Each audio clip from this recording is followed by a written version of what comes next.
Assalamualaikum warahmatullahi wabarakatuh. Untuk pertemuan kali ini kita membahas tentang percabangan yang ada di Python.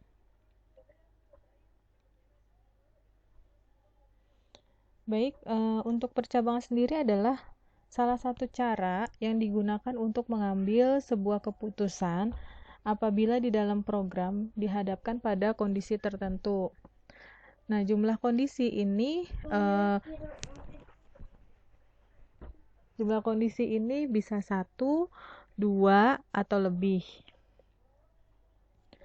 Percabangan sendiri yaitu mengevaluasi kondisi atau ekspresi dari hasil benar atau salah. Kondisi atau ekspresi tersebut nantinya akan diekspresikan ke dalam boolean.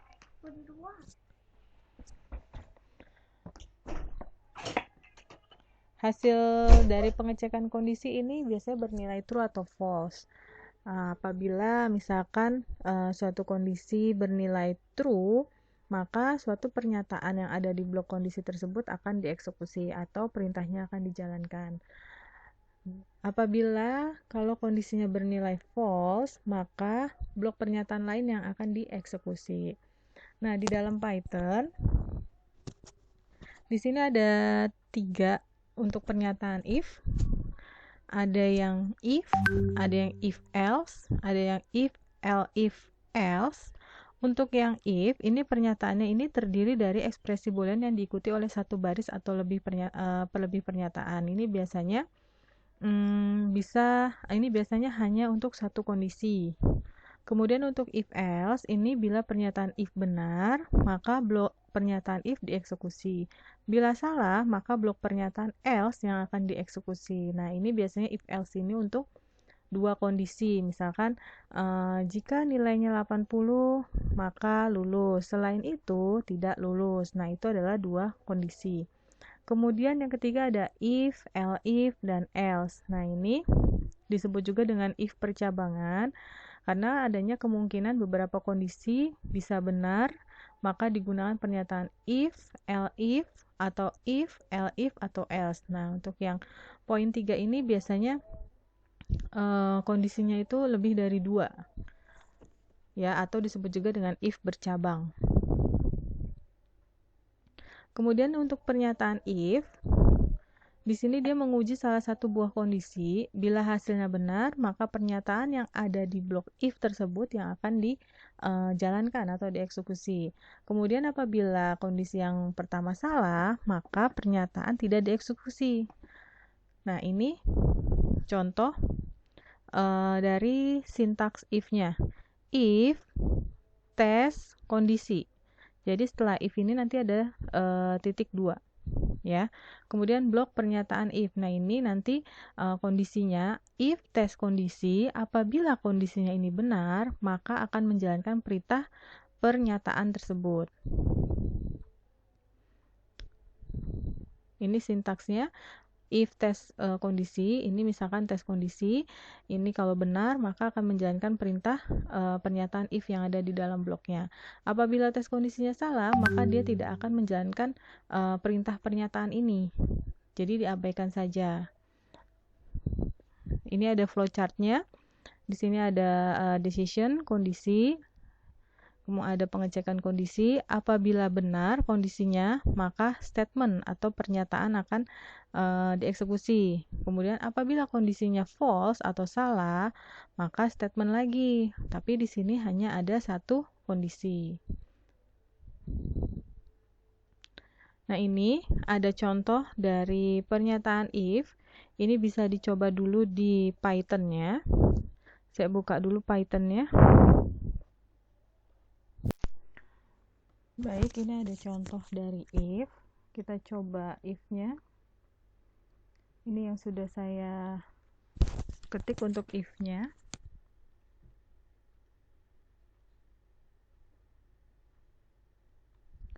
Oke, di sini ada contoh if. Ini ada variabelnya angka, isinya adalah 5 nilainya. Kemudian di sini ada logika if-nya.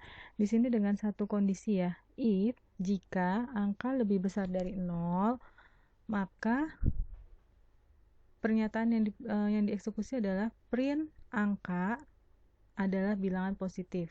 Angka ini adalah variabel yang ada di atas, maka akan menampilkan nilai dari angkanya. Kemudian ada lagi di sini untuk yang bernilai false. Angka sama dengan -1 if angka lebih besar dari 0. Jika angka lebih besar dari 0, maka yang tercetak adalah angka adalah bilangan positif. Nah, di sini kita bisa coba lihat dulu untuk hasil runningnya.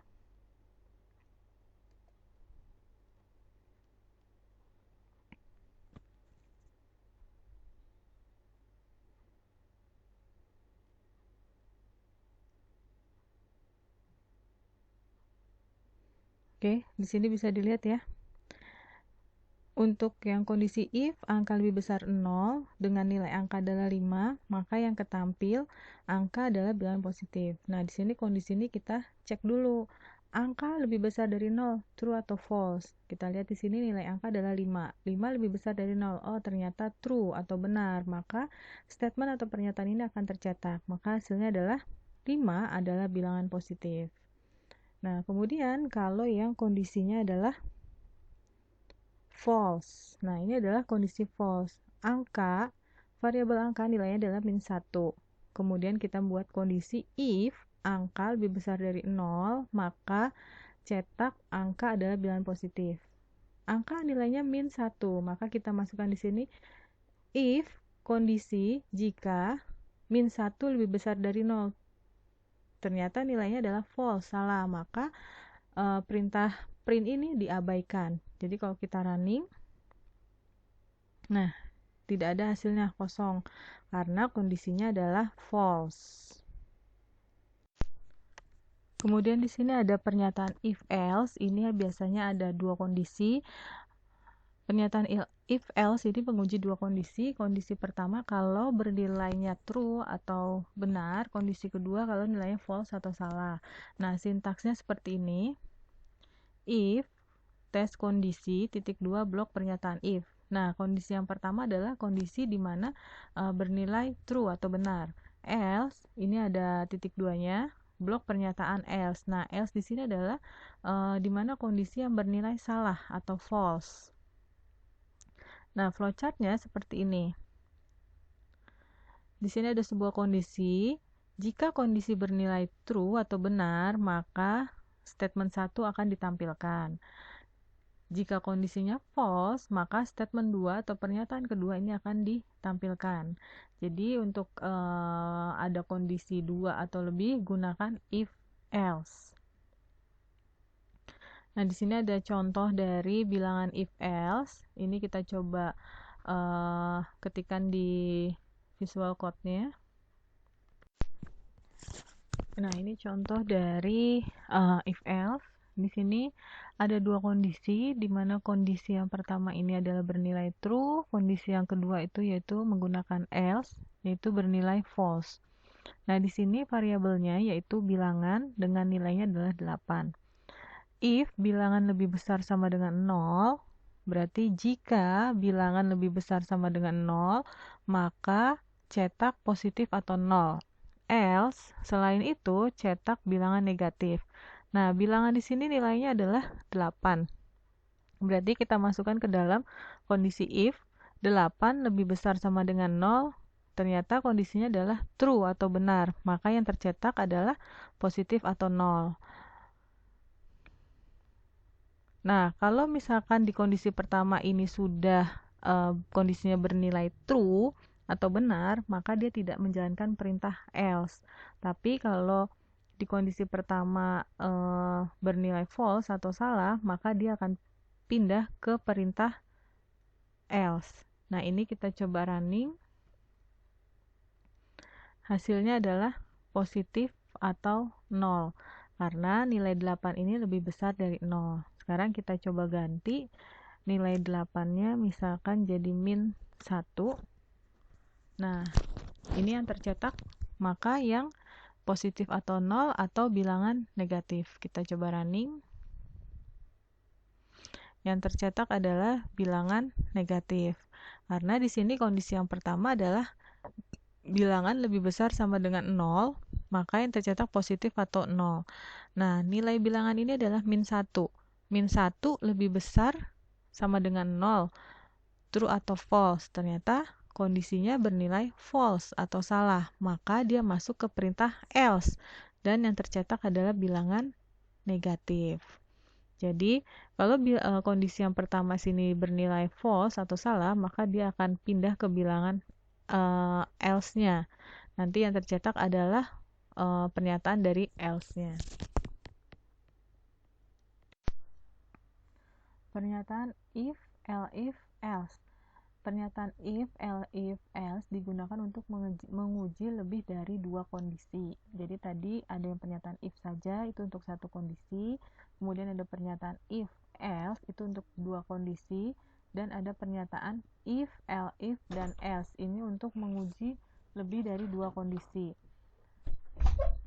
Bila kondisi pada if benar, maka pernyataan di dalamnya akan dieksekusi. Bila salah, maka akan masuk ke pengujian kondisi elif.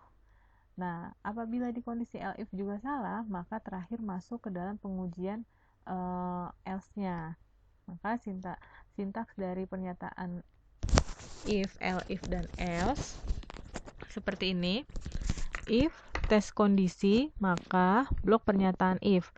Jadi kalau kondisi pertama benar, maka statement atau pernyataan yang pertama akan tampil. Jika kondisi pertama salah, maka langsung masuk ke perintah elif. Elif tes kondisi benar, maka blok pernyataan kedua ini yang tampil. Apabila salah, maka masuk ke dalam else. Dan pernyataan di else ini yang akan tampil. Jadi kalau ada kondisinya lebih dari 2, 3, 4, 5, dan seterusnya, ini gunakan perintah if, elif, else. Nah, ini flowchartnya seperti ini. Jika kondisi 1 benar, maka statement 1 yang akan tampil. Jika kondisi 1 salah, maka masuk ke kondisi yang kedua. Jika kondisi kedua benar, maka statement 2 yang akan tampil. Jika kondisi 2 salah, maka masuk ke statement 3 yang akan tampil. Nah, ini ada contoh dari if, elif, dan else. Kita coba di visual code-nya terlebih dahulu.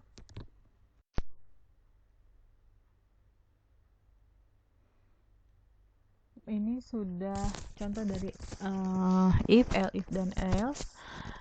Di sini ada variabel, nah variabelnya adalah bilangan. Di sini bilangan nilainya adalah 5,5. Jika bilangannya lebih besar dari 0, maka yang tercetak adalah bilangan positif. Elif, selain itu, jika bilangannya sama dengan 0, maka yang tercetak adalah 0. Else, selain itu, yang tercetak adalah bilangan negatif. Jadi di sini ada 3 kondisi. Yang pertama adalah kondisinya lebih besar dari 0. Yang kedua adalah kondisinya sama dengan 0. Yang ketiga adalah kondisinya selain itu, berarti selain lebih dari 0 dan sama dengan 0. Nah, di sini nilai bilangannya adalah 5,5. Maka kita masukkan di sini untuk 5,5, kemudian kita running.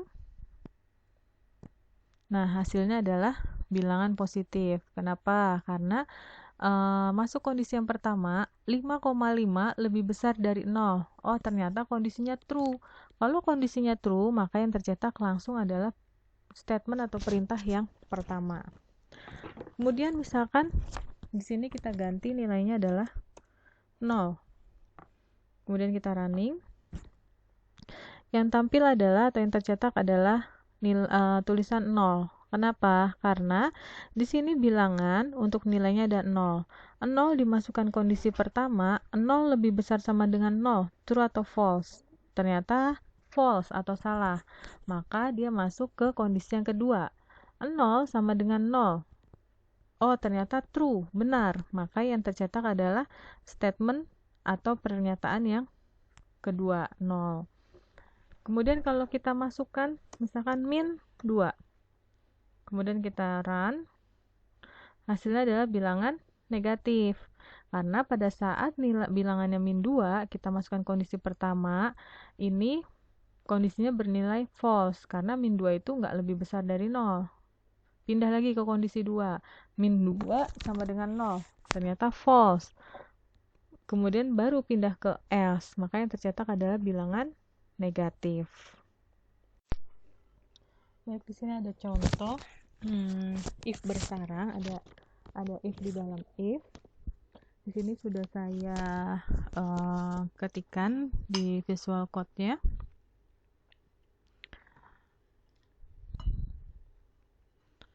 Di sini ada variabel namanya kode baju dan ukuran.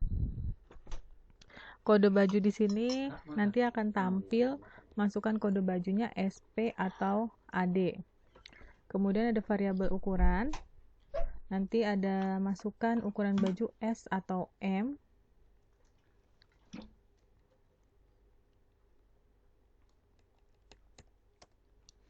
Kemudian di sini ada if di dalam if.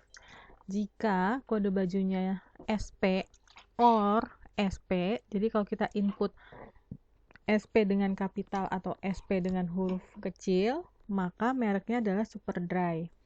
Jika ukurannya S atau S ini kapital atau S kecil yang kita input, maka harganya 450. If kalau ukurannya M, maka harganya 500.000. Else selain itu adalah 0. Else di sini berarti pada saat kita masukkan ukuran selain kita input S, M, maka nilainya adalah 0. Misalkan kita input ukurannya A, berarti nanti tampilan harganya adalah 0. Kalau kita input S, maka yang tampil adalah 450. Kalau kita input M, maka yang tampil adalah 500.000. Nah, if kalau kode baju yang kita inputkan AD atau AD, ini kapital, yang ini huruf biasa, maka mereknya yang tampil adalah Adidas. Ukurannya S, harganya 650.000, ukurannya M, harganya 700.000. L, selain itu adalah 0. Nah, kemudian ada kondisi terakhir. Kondisi terakhir di sini adalah else, merek Anda salah input kode. Input merek dan harganya 0. Berarti else di sini adalah selain yang kita inputkan S, SD dan SP dan AD. Ya. Jadi kalau kita menginputkan misalkan AC, DE, maka yang tampil adalah nilai else. Ya, kondisi yang pertama adalah untuk kondisi kode bajunya SP. Kondisi kedua adalah kondisi kode bajunya AD. Else berarti selain SP dan AD. Kemudian untuk ukuran sama. Ini kondisi yang pertama untuk ukuran S, kondisi kedua untuk ukuran M. Else-nya berarti selain S dan M. Nah, ini sudah coba kita ini sudah untuk tampilan if-nya. Kemudian dari if ini mau kita tampilkan. Berarti ini kita cetak garis, bebas ya, boleh bikin garis seperti ini atau pakai strip atau bebas, karena di dalam kutip itu yang kita ketikkan akan ditampilkan. Kemudian print, cetak merek baju. Merek baju kita ambil di sini variabelnya adalah merek. Ya, di sini karena dia berbentuk string, maka kita tampilkan str. Kemudian print atau tampilkan harga baju. Nah, kita panggil variabelnya adalah harga. Tidak pakai menggunakan str karena dia nilainya adalah integer atau numerik ya. Kemudian kita coba running.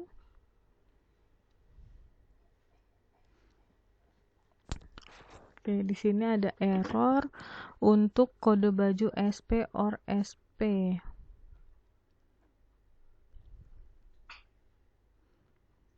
Sini ya. Di sini sama dengan 2 kali itu berarti sama persis ya. Sama yang kita inputkan tuh sama persis. Kode baju AD ini juga sama, kurang. Oke, di sini sudah tampil. Masukkan kode baju SP atau AD. Oke, kita coba SP, kemudian enter. Masukkan ukuran, kita coba S.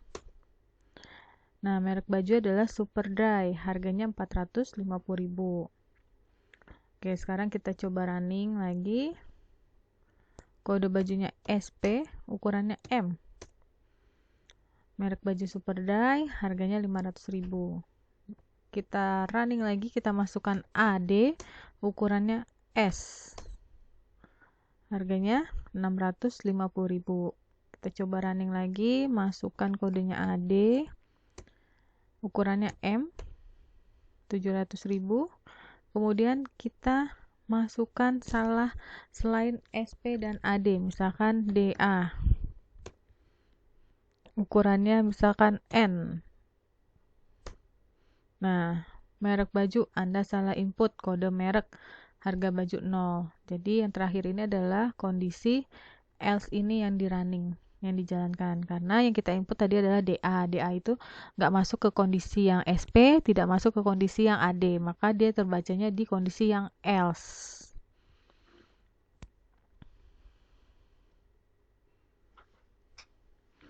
Nah, ini untuk contohnya. Kemudian di sini ada studi kasus penjualan tiket. Ini kalian bisa kerjakan sebagai latihan untuk latihan Python-nya. Di sini menggunakan perintah if juga ya, seperti contoh yang di atas. Baik, ini latihannya bisa kalian kerjakan. Ini contoh masukannya, kalian buat seperti ini, ada input nama, input nomor handphone, input jurusan, masukkan jumlah beli, kemudian nanti keluarannya seperti ini. Ada nama pembeli siapa, nomor handphonenya berapa, jurusan yang dipilih apa.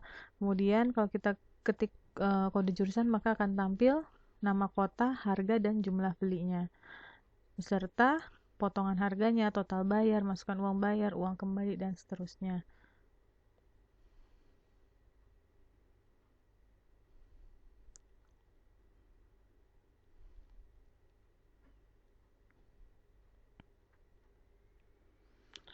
Nah, itu tadi kalian bisa coba latihan. Kemudian untuk di sini ada tugas dan ada latihan. Ini bisa dikerjakan untuk latihan dan tugas satunya ya. Untuk latihan studi kasus pendaftaran mahasiswa dan tugas satunya ini bisa dikerjakan,